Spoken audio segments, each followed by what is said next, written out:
سلام دوستان، دنبال کنندگان عزیز یوتیوب کانال آموزشی دازینگ از مبتدی تا حرفه‌ای. دازور علی طهماسبی هستم، بختیاری از ایرانی متمدن. دوستان، مبحث امروز پارت 9 هستش. محیط های سنگی، سنگ های باستانی بزرگ، منطقه باستانی که کاملا مشخص سنگاش چیده شده.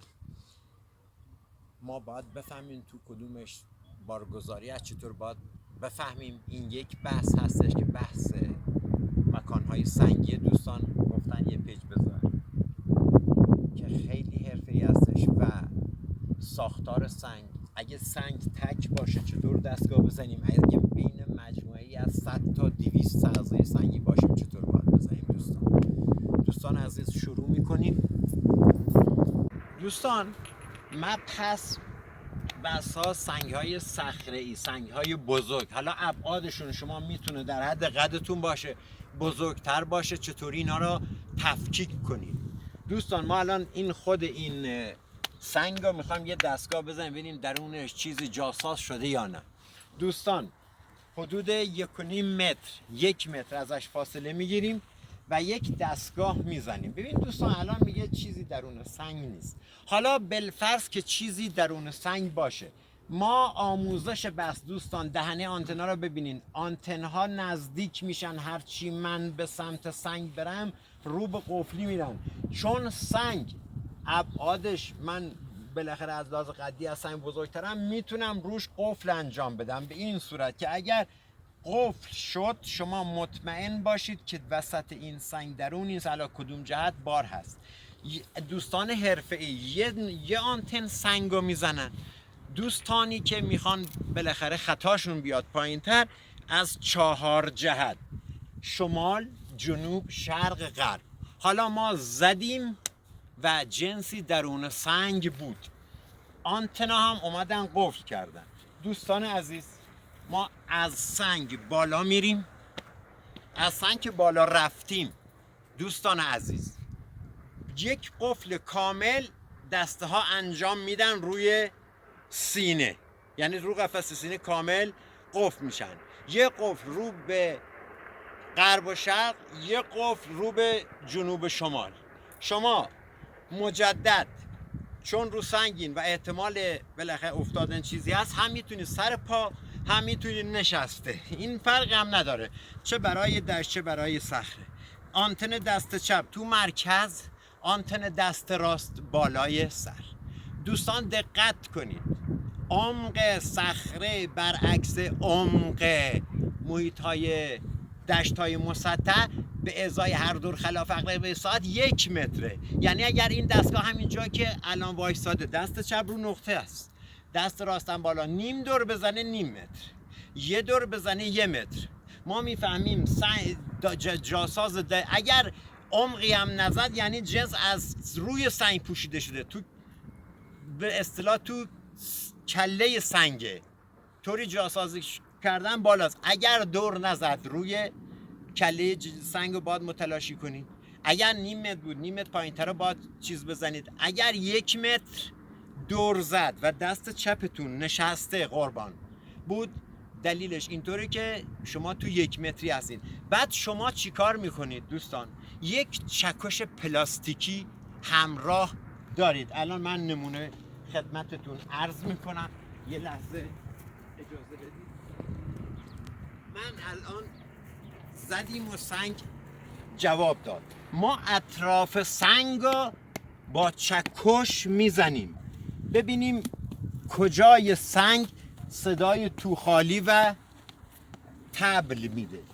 هر جایی که بود دوستان اونجا رو راحت میتونیم چیز کنیم، حالا با مواد خاصش بشکنیم، متلاشی کنیم. این دیگه دستور شماست. مبحث دیگه دوستان بس اینه که این نوع صخره، این نوع سنگ تکی به تعدادی توی منطقه باستانی باشه. شما از اول ورودی شروع میکنید، نمیرید وایسید وسط منطقه‌ای که سنگ باستانی هستش یا سازه های با سنگ های بزرگ باستانی. شما از ورودی کار شروع میکنید. مثلا حالا من نشسته میزنم، بحث آموزش هست، سر پاهم براتون میزنم. دوستان ریلکس، پا بدن کامل ریلکس، ذهن آماده، شستا پشت آنتن و میایم بالا. ما محدوده کل سنگا رو با یه آنتن میزنیم دوستان، با یه آنتن. اگر 2 تا محیط باشه، محیط اول قفل میکنه، شما بعد جابجا میشید، محیط دوم هم میگیرید. به همین ترتیب محیط سوم، مکان سوم، مکان چهارم، مکان پنجم، همینطور. تاکید میکنم از ورودی سازه های سنگی شروع میکنید. حالا یا از بالا یا از پایین یا از چپ یا از راست.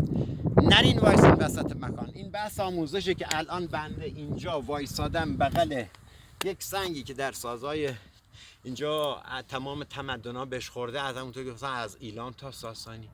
دوستان باید حواستون جمع باشه، باید بدونید چطور محیط رو بزنید. پس دوستان بیرون از محیط وامیسید، یه آنتن کلی میزنید که کامل سنگا را با یک آنتن بگیره. حالا نزدیکترین مکان رو به شما میده، شما میرین رو مکان اول، بعد اونا گرفتین میچرخید تا بقیه مناطق هم بگیرید. این بحث مهم دیگه راجع به صخره اینه که شما اگه وقت بود براتون، یعنی وقتی که زمانی که نه اگه جا بود، شما دوستان عزیز 3 متر دقیقاً عرض میکنم. اجازه بفرمایید.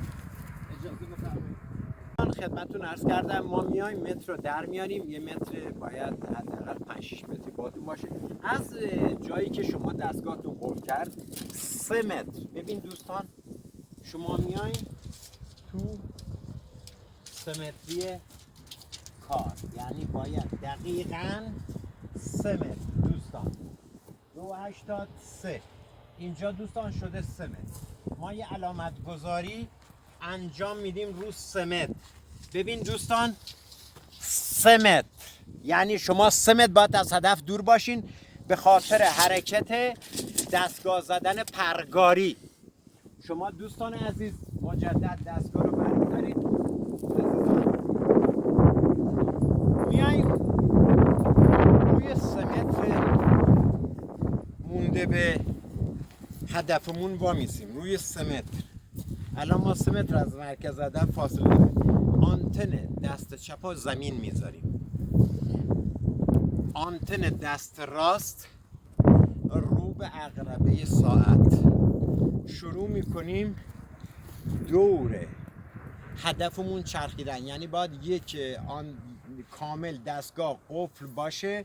مثلا الان بس آموزشه، من تو این 3 متری که دارم میرم، حالا فرض کنم از پشت سنگا بیام، این آنتن باید کلن روی آنتن دست راست تک باید کلن روی این سنگ یه محیط پرگاری 3 متری اینجا به من بده. دوستان این بحث آموزش هست، یعنی وقتی شما باری تو سنگ تو هدفتون تو منطقه‌ای که بهش رسیدین، حالا چه تو عمق باشه چه تو سنگ باشه فرقی نداره، شما 3 متر فاصله میگیرید و با دست راست 3 متر از جایی که نقطه زدین علامت گذاری و عمق هم زدین و دیگه مرحله پایانی کاره، آنتن دست راست تک دست چپ حذفش میکنید.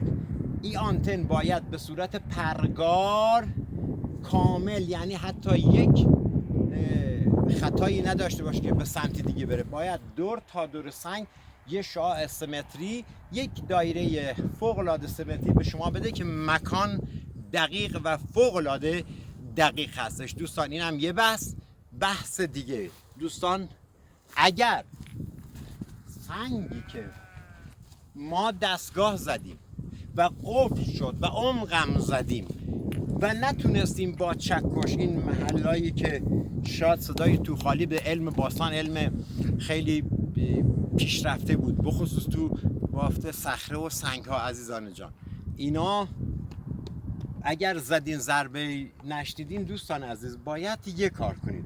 جایی که دستگاه به شما چیز داد، آلارم داد و زوم کرد، اون قسمت حالا هر جایی که بیشتر قدرت آنتنگیریتون دوستان بیشتر باشه، هر جا میبینی فوق العاده دقت کنید به چرخش آنتن ها، میبینید قدرت برگشت این سمت سنگ با این ور سنگ با اون ور سنگ با این سنگ، یعنی میلیمتری متفاوته. جای پرقدرت شما اگر حتی صدای طبلم نداد با هر مواد مورد نظر، کتراک باشه، نمیدونم دریل باشه، ده این ذهنیت خودتونه که چطوری بتونید یک صخره ای رو بازش کنید و متلاشیش کنید و اون جنس مورد نظر رو در بیارید.